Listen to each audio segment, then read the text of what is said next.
All righty, sisters and brothers, this is Brother Lewis coming to you from, well, all the way across the moon world, I guess, for Finance 300 Week 2.1 Assessment. This one, no, you got to understand, these assessments build off of one another, right? So week one was financial statements, making sure you're comfortable with developing financial statements, income statement and balance sheet, because you'll be using those regularly to do analysis of one sort or another. So you need to understand how they're constructed. Prior classes, you would have taken those courses that understand what a balance sheet is, what an income statement is, how they come together. In this week, we're now reviewing what type of financial analysis metrics might be used to evaluate how the company is doing. In this case, company A versus company B versus company C and D. And we've been provided a summary income statement and a summary balance sheet all the way through, right? So then the question is how to calculate these different metrics all the way through. Now, the book or the text will have already covered these. I'm going to show you how, at least for one company, how to do the calculations. The rest will just be primarily a copy and paste if you do the referencing correctly in the Excel file. And then it's going to ask you a series of questions on accounts receivable, days sales, DSO, as well as DPO, right? And it's going to have you calculate a new balance depending on a given that you're going to have to then, modify the formula a little bit in order to come up with the balance. So in one case, you're taking the balance and you're calculating a metric. In this other case, you're taking the metric and calculating what the balance would be.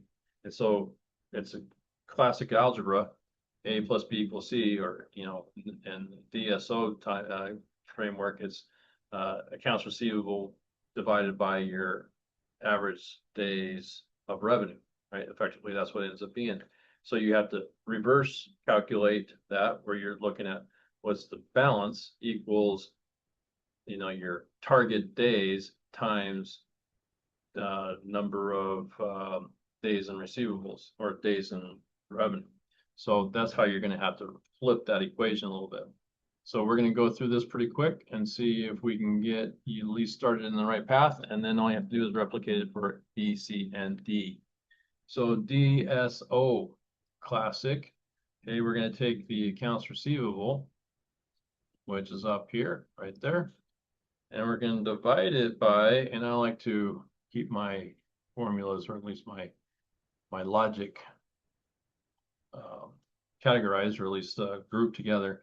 So we're going to divide it by what I always think of the average amount of revenue per day, right? And that is what you get when you take a number like your revenue, okay? That's your annual revenue divided by 365 days. That is the combination of this is your daily revenue into your accounts receivable. That tells you how many days worth of revenue you have in accounts receivable, right? So 3.4, okay? Now you're going to do the same thing for days inventory. And that's going to be, just make sure, but instead of focusing on revenue, you're going to focus on your cost of goods sold, right?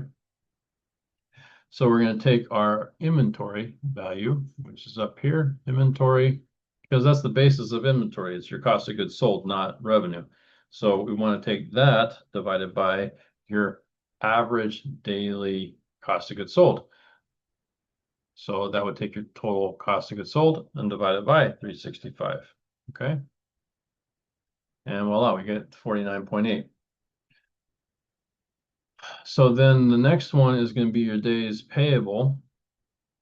And this one is going to be very similar in the sense that it's going to, since payables is also a cost related issue, not necessarily a revenue, we're going to take our payables, which is on the balance sheet, We're not worried about our taxes payable, just our accounts payable, okay?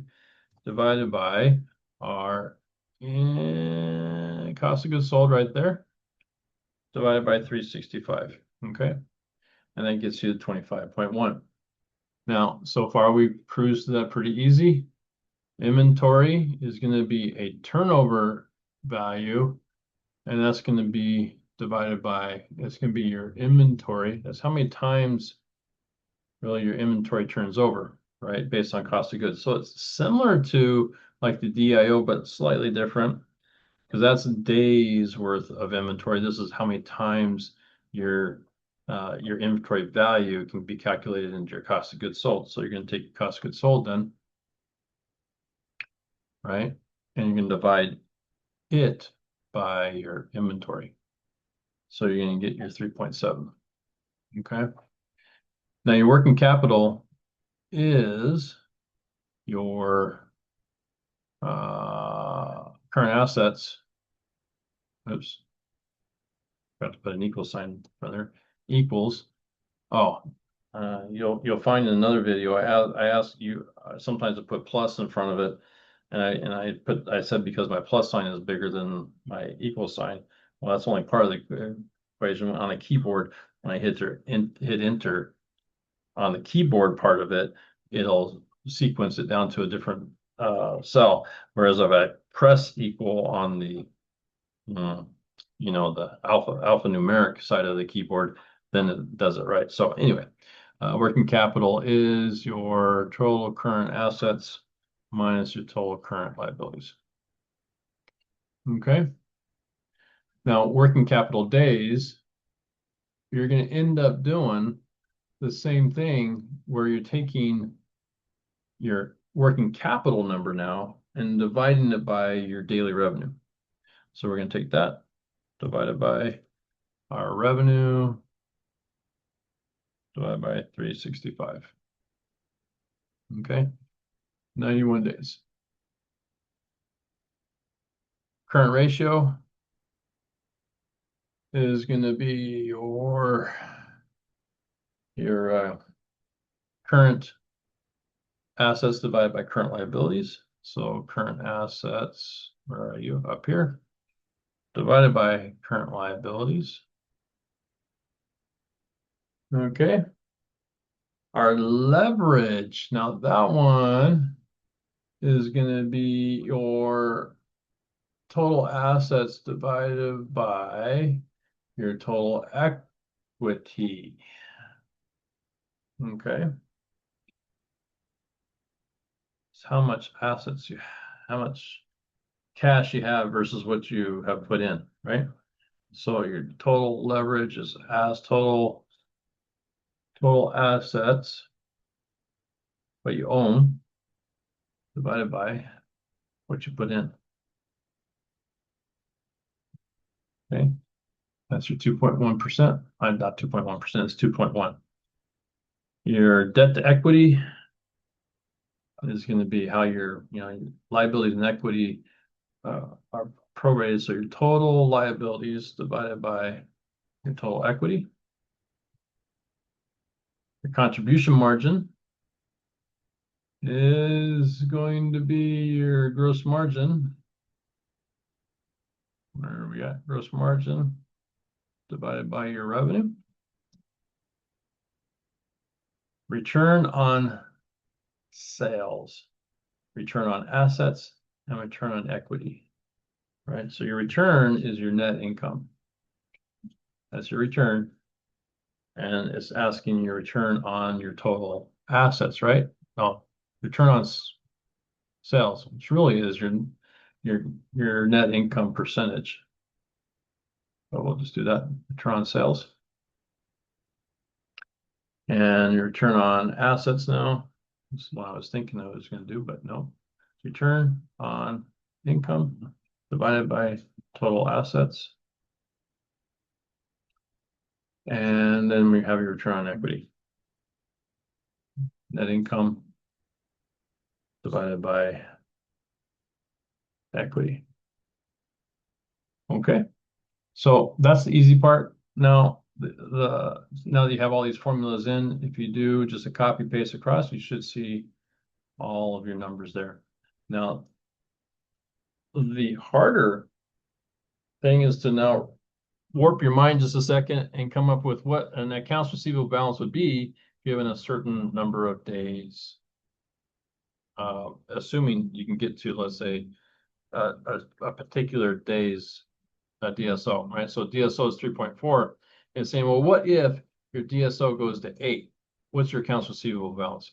Now, usually what we think about this is, at least in my mind, usually we used to work off of a target, let's say, of 45 days in accounts receivable. That was our target. And so it would come up with a number, right? Let's say it's $3 million. But let's say our actual number is $5 million. Well, we also have the DSO number on there too. So DSO in and of itself doesn't necessarily give you a financial impact. But when you calculate these two things differently, you have a $3 million, let's say, target, and you're actually at $5 million. You can take the difference there, let's say $2 million applied at your weighted cost of capital, right? And let's say your weighted cost of capital is 8%. Let's call it 10% for easy numbers. So $2 million at 10%. There's $200,000 worth of interest, or your cost of capital, $200,000 that is potential savings if you can drive it down to this target number, right? So that's why they usually come up with targets and then figure out the difference in the balances and calculate what the impact is or potential savings. So in this, we're going to take the actual target, right? And we're going to multiply it by your average days worth of revenue, right? So that divided by 365 should give us a number. Okay, so that's how we come up with that one. And then on AP, it's similar, right? Same concept. You take the number of days times, but instead of revenue, AP is based on your cost of goods sold. Oh, no. AP is based on your average. Why am I? Should be. Let's just go back there. Sometimes DPO, right? It's working off of your accounts payable and your cost of goods sold. Yes. Okay. So I was right. All right. So sometimes I even forget.